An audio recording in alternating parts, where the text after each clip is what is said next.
There's a village in England that's about to be erased from existence, not because of war, climate change, or natural disaster, but because Heathrow Airport needs a third runway. Meanwhile, 2,000 kilometers away, Turkey just finished building an airport terminal so massive it could swallow entire neighborhoods. And in Poland, engineers are designing something even more audacious, a $31 billion transportation megahub that aims to dethrone every major airport in Europe simultaneously. This isn't infrastructure planning, this is warfare, economic, strategic, and desperately urgent. Nearly 3 million people catch flights across Europe every single day, and the continent's airports are buckling under pressure they were never designed to handle.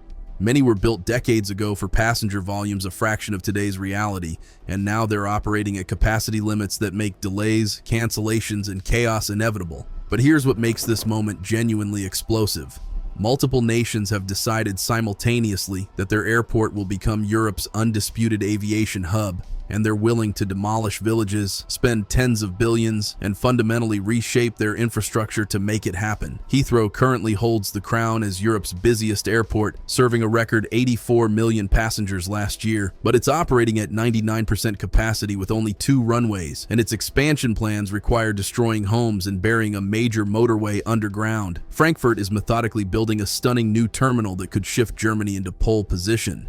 Istanbul already opened the world's largest airport terminal under one roof, positioning Turkey as the bridge between 3 continents. And Poland just announced plans for a mega project so ambitious it sounds fictional, an integrated air-rail road hub designed to handle 100 million passengers annually while connecting every major Polish city within 2.5 hours. What follows is the story of how Europe's airport race became a high-stakes gamble involving billions of euros, displaced communities, national prestige, and the fundamental question of which city will control the continent's aviation future. Because in this race, there's no second-place prize. There's only the hub everyone flies through and the airports everyone avoids, the village standing in Heathrow's way.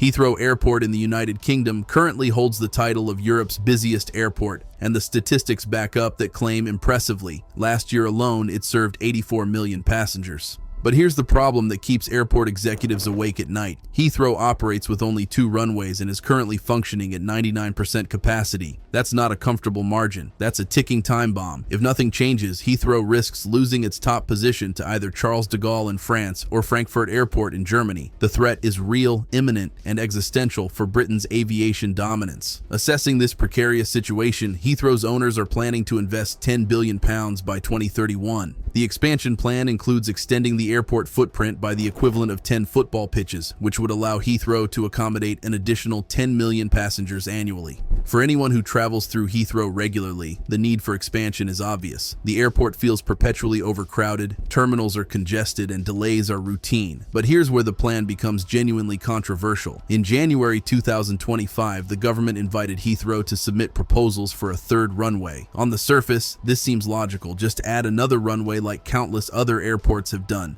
The problem is the proposed location. The third runway is planned to be built northwest of the existing 2 parallel runways, extending toward areas including Harmondsworth and Cranford. With a length exceeding 11,000 feet, this runway would increase the airport's capacity to 140 million passengers annually. Impressive numbers. Except there's a massive catch. At the proposed runway site, there are hundreds of homes, rivers, and the M25 motorway cutting right through the planned construction zone. Going ahead with this plan means demolishing those homes and displacing entire communities. Rivers would need to be diverted, and the section of the M25 motorway that intersects the runway path would have to be shifted underground via an expensive tunnel.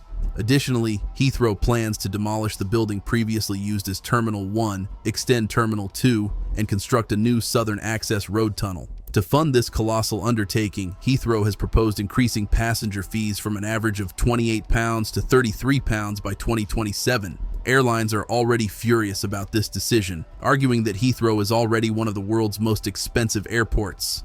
The situation creates a genuine dilemma for the UK government, especially given Britain's environmental pledges and the fact that the current Prime Minister previously opposed the third runway. Can Heathrow navigate this political minefield and still win the European airport race? The answer remains frustratingly unclear. Germany's methodical masterpiece.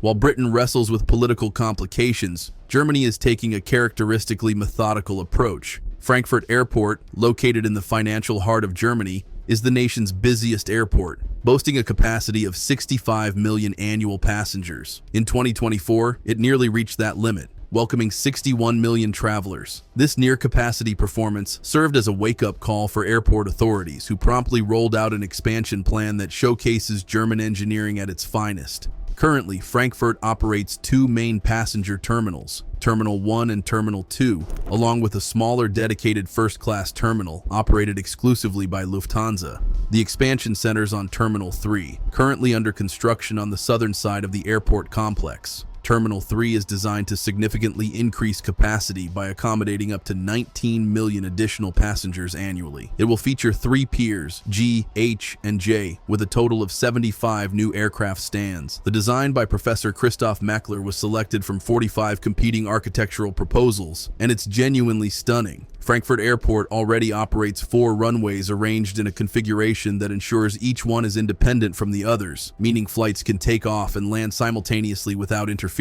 This reflects Germany's well-deserved reputation for engineering excellence. But what makes Terminal 3 particularly impressive is the construction strategy. Instead of building everything simultaneously, the Germans adopted a methodical, phased approach. The project is divided into separate, self-contained sections that can be constructed and opened in stages depending on passenger demand patterns. It started with the main terminal building in Piers H and J, with plans to add Pier G and eventually Pier K as needed. Since each pier is designed to function independently with its own check-in, security, and baggage claim facilities, Pier G was actually built before the Terminal 3 main building, allowing it to operate as a standalone facility. The aesthetics are equally impressive. The exterior features 700 glass panes that flood interior spaces with natural light, creating an atmosphere that feels more like a modern art museum than a transportation hub. Food options range from traditional German bakeries to chic Italian restaurants, ensuring something for every culinary preference. A new people mover system will link Terminal 3 with Terminals 1 and 2 in just 8 minutes, making connections seamless.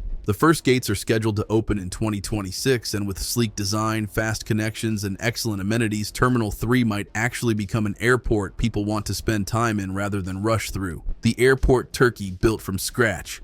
While Germany upgrades and Britain debates, Turkey took a completely different approach. Build the world's biggest airport from absolute scratch. Before 2019, Istanbul operated 2 airports, Ataturk International Airport on the European side and Sabiha Gökçen International on the Asian side. Both complemented each other well, with Ataturk handling over 60 million passengers annually by 2015 and Sabiha Gökçen serving as a hub for low-cost carriers. But the city's main airport, Ataturk International, couldn't expand further because it was surrounded by the Sea of Marmara and dense urban development. There was simply nowhere to grow. The solution was radical: build an entirely new airport capable of handling future demand for decades.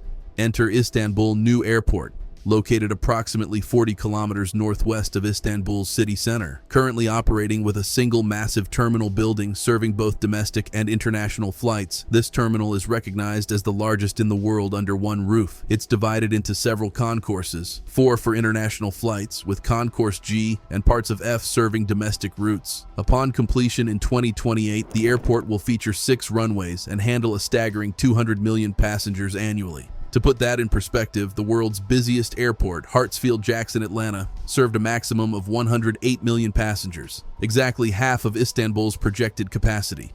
The design philosophy focused on making wait times bearable, even pleasant.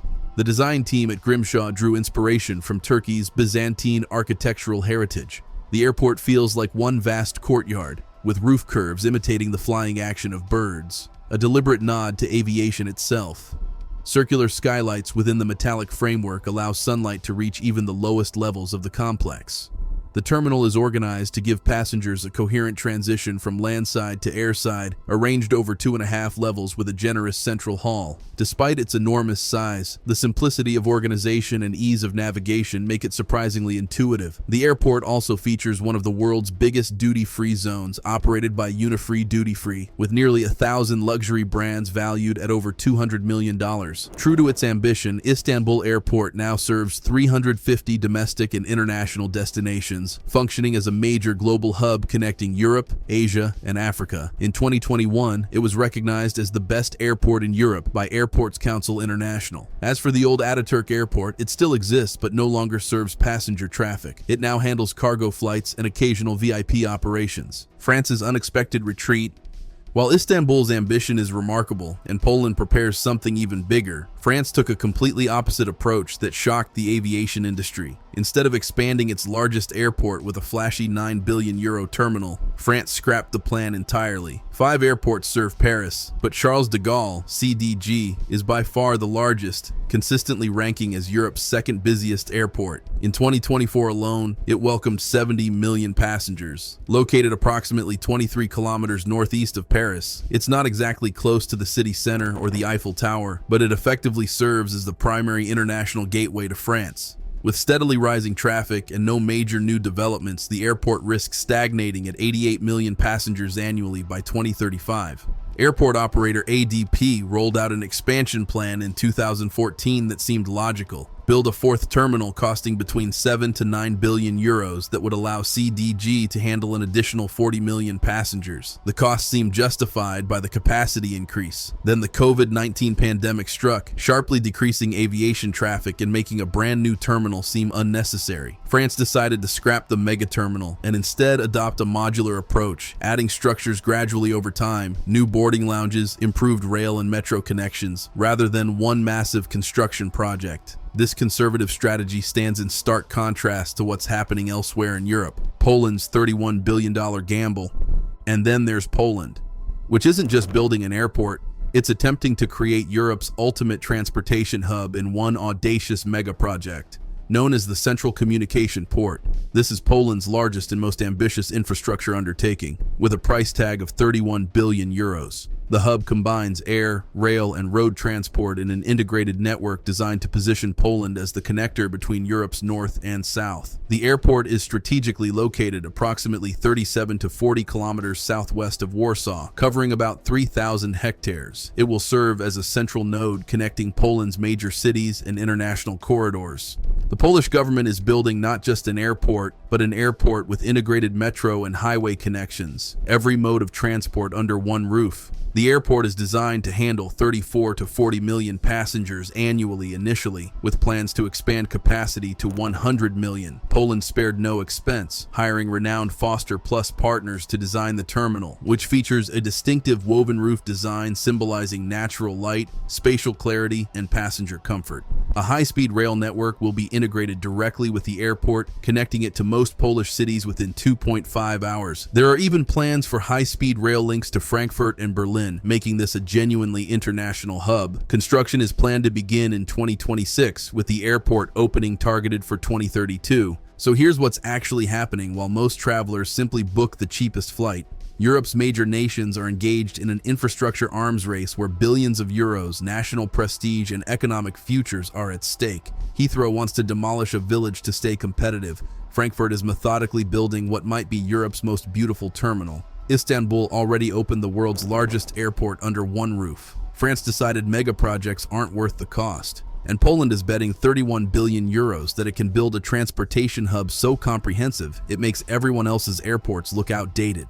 In this race, there's no participation trophy. There's only the hub that becomes essential to European and global travel, and the airports that become expensive layovers people avoid when possible. The question isn't just which airport will win, it's whether the winner will be worth the staggering cost of victory.